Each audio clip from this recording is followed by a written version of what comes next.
Hello दोस्तों, कैसे हैं? आशा करते हैं आप सब ठीक ही होंगे। तो आज का कहानी है आया माँ। सुनिए, दिल छू जाने वाली कहानी है जिसे कि मम्मी बोल दिया जाता है। उसी का नाम है आया माँ। कहानी सुनाते हैं। एकांत के क्षणों में अनायास से ही आया माँ का चेहरा मेरी आंखों के सामने घूम जाता है। कितना अपना तत्व प्यार दिया था। आया माँ ने अपनी गोद में खिलाकर उंगली पकड़कर चलना सिखाया तो आया माँ ने दुनियादारी अच्छे बुरे का ज्ञान कराया तो आया माँ ने मुझे क्यों मम्मी ने अपनी से दूर कर दिया, मैं समझ नहीं पा रही हूँ। अरे इतना बड़ा तो घर था, मेरे लिए घर में जगह नहीं थी तो मैं सर्वेंट क्वार्टर में आया माँ के साथ ही रह लेती, लेकिन मम्मी के निर्णय के आगे किसी की नहीं चलती। आया माँ ने भी तो बहुत कहा था मम्मी से, पापा को तो अपने बिजनेस से ही फुर्सत नहीं मिलती, महीनों घर से बाहर रहते। मम्मी भी एक कंपनी में नौकरी करती, इसलिए इन दोनों को तो मेरे साथ बैठकर दो बातें करने का समय ही नहीं था। यदा कदा जब उनका चेहरा ही देख लिया करती थी तो उनसे भी मुझे मम्मी ने दूर कर दिया। पापा आएंगे और मुझे नहीं देखेंगे तब एक बार तो ज़रूर पूछेंगे, आया माँ से, मेरी दुलारी बिटिया कहाँ है? लेकिन शायद नहीं भी पूछे, क्योंकि पिछले कुछ दिनों से घर का जो माहौल चल रहा था उससे ऐसा लगता ही था कि कुछ अनहोनी होने वाली है। हाय स्वीटी, तुम अभी तक यहीं बैठी हो? पीरियड तो कब का ख़त्म हो गया। हड़बड़ा कर जब मैंने क्लासरूम में चारों तरफ निगाह डाली तो पूरी क्लास खाली पड़ी थी। मैंने जल्दी से अपना बैग उठाया और बाहर आ गई। बेटी अभी तो छोटी है, इसलिए अच्छा बुरा नहीं समझती है, लेकिन जिसे खन्ना अंकल और मम्मी का सच्चा प्यार समझती है वह नैतिकता नहीं है, वह अच्छा नहीं है। देहरादून के एक महंगे स्कूल में मेरा एडमिशन करा दिया गया था। दिन का समय तो स्कूल की पढ़ाई, खेल कूद और सहेलियों के साथ गपशप में निकल जाता था, लेकिन रात में एकांकीपन बहुत अखरता था। हॉस्टल में हर एक छात्र छात्रा के लिए सभी सुविधाओं से युक्त अलग अलग रूम थे। मैं पढ़ने में होशियार थी, साथ ही टीचर, स्टाफ और स्कूल में भी सभी की चहेती थी।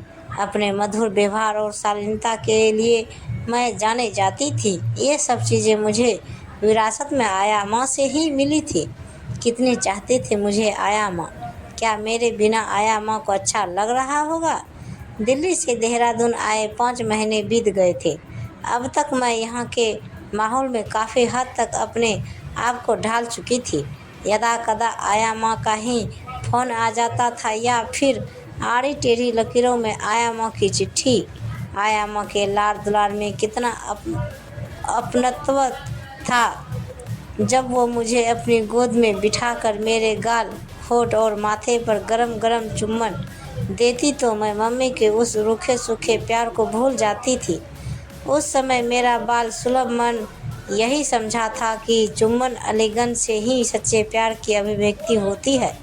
मैं तरसती रही थी मम्मी और पापा उस प्यार को पाने के लिए। मैं बगीचे से गीली काली मिट्टी में सने पैरों से ही आया माँ की गोद में चढ़ जाती थी और उनकी सफ़ेद धोती में कीचड़ लग जाता था। तब आया माँ धत गंदी कहकर मुझे अपने आलिंगन में कस लेती थी। एक बार मैं मम्मी की गोद में भी इसी तरह चढ़ गई थी। तब मम्मी ने आया माँ को बुलाकर जिस तरह डांटा था वह मुझे आज भी याद है। मम्मी आया माँ को कह रही थी, मूर्ख औरत, बेबी को इतने दिनों में यह भी नहीं समझाया कि गंदे पैरों से किसी की गोद में नहीं चढ़ते हैं। मेरी कोसा की साड़ी खराब कर दी, जानती नहीं इसको धुलवाने में कितने पैसे लगते हैं। आगे से ऐसा हुआ तो तुम्हारे पगार से पैसे काट लूँगी। इसी के साथ मेरे गाल पर भी एक चांटा पड़ा था और मम्मी ने कहा था, इस चांटे की मार याद रखना और कभी भी मेरी गोद में गंदे पैर नहीं चढ़ना। आया माँ थर थर काँप रही थी, फिर मुझे गोद में उठाकर अंदर के कमरे में चली गई थी। मम्मी की 5 उंगलियां मेरे गाल पर उभर आई थी, जिन्हें सहलाकर आया माँ दर्द कम करने की कोशिश कर रही थी, लेकिन उनके दिल का दर्द मैं अच्छी तरह आज महसूस कर रही हूँ। मुझे ऐसा महसूस होता रहता था कि मैं मम्मी और पापा की कसौटी पर खरी नहीं उतर पा रही थी। पापा के जहाँ मेरे भविष्य के बारे में ज़रूरत से ज़्यादा चिंता थी, वहीं मम्मी मुझे हमेशा उपेक्षित करती। बात बात में मुझे मैं कमी निकालती। ऐसे माहौल में सिर्फ आया माँ ही ऐसी थी जो सभी तरफ से एक संतुलन बनाकर मुझे पाल रही थी। आया माँ की बातें उपेक्षित वातावरण में भी जीने का एक संभल थी। धीरे धीरे मैं बड़ी होती जा रही थी और कुछ कुछ समझने भी लगी थी। पापा चाहते थे कि मम्मी नौकरी ना करे, घर में रहकर मुझे संभाले, लेकिन मम्मी इसके लिए तैयार नहीं थी। वह मुझे आया माँ के भरोसे छोड़कर निश्चिंत थे। जब भी पापा घर में रहते उन दोनों में लड़ाई होती रहती। कभी पापा बिना खाना खाए चले जाते तो कभी मम्मी खाने की थाली को वैसा ही छोड़कर चली जाती। उस समय मैं दरवाजे पर खड़ी खड़ी यही सब देखती रहती थी। तब आया माँ ही मुझे गोद में उठाकर अंदर ले जाती और कहती, बेबी ये सब चलता है, तुम चिंता मत करो। सब और मैम साहब का झगड़ा तो चलता रहता है, शाम तक सब ठीक हो जाएगा। और फिर मैं अपने आप में मगन हो जाती थी। समय आबाद गति से गुजर रहा था। घर में घटनाक्रम तेजी से घूम रहा था। मेरे यहाँ आने के बाद एक दो बार ही मम्मी पापा औपचारिकता निभाने के लिए आए थे। वहाँ आया माँ जरूर हर महीने आया जाया करती थी। बाल अवस्था को हृदय में समेटे अब मैं युवा अवस्था की दहलीज पर पहुँच गई थी और देहरादून में ही एक कॉलेज में पढ़ने लगी थी। यहाँ मैं राजीव की तरफ आकर्षित हुई। राजीव हैंडसम और आकर्षक व्यक्तित्व का लड़का था। वह भी मुझे प्यार करता था। यदा कदा हम लोग अकेले में मिलते थे। एक दिन राजीव ने अपने हाथ में मेरा हाथ लेकर करीब आने की कोशिश की। एक क्षण के लिए मुझे राजीव का इस तरह करीब आना अच्छा लगा, लेकिन फिर आया माँ की सिखाई दुनियादारी ने मुझे हाथ पीछे खींच लेने को प्रेरित किया। अतीत की इस घटना क्रम को भी आज तक मैं नहीं भूली हूँ। पापा जब भी बिजनेस के लिए शहर से बाहर रहते, मम्मी के ऑफिस के खन्ना अंकल घर आते रहते थे। मेरे लिए खन्ना अंकल खूब सारी टॉफियों, खिलौने और कपड़े लाया करते थे। वह घर आते ही जोर से डाय स्वीटी कहते थे। उनकी आवाज़ से मेरे कमरे से बाहर निकलने के पहले मम्मी आ जाती थी और फिर दोनों कमरे में चले जाते थे। एक बार कमरे का दरवाज़ा नहीं लगा था। मैं उधर से निकल रही थी।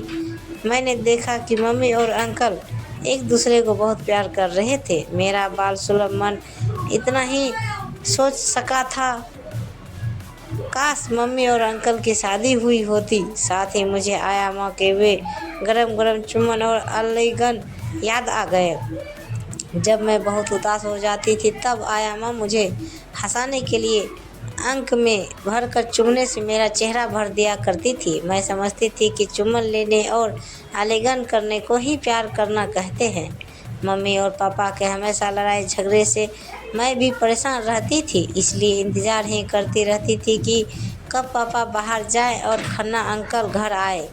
एक बार आया माँ से इस बात का जिक्र करने पर उन्होंने कहा था, बेटी अभी तू छोटी है इसलिए अच्छा बुरा नहीं समझती है, लेकिन जिसे तू खन्ना अंकल और मम्मी का सच्चा प्यार समझती हैं वह नैतिकता नहीं है, वह अच्छा नहीं है।